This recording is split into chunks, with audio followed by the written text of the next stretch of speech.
Here's the fastest way to add a clickable link to your Facebook story. First, make sure you copied the link which you want to add. For instance, I am copying the link to this YouTube channel.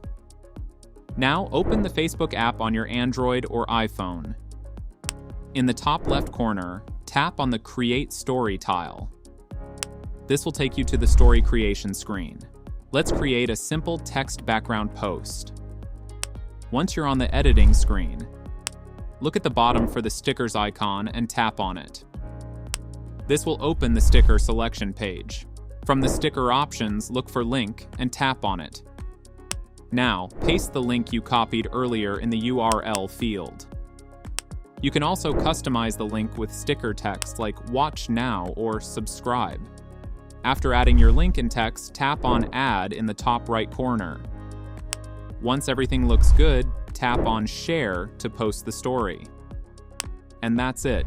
Your story is now live with a clickable link.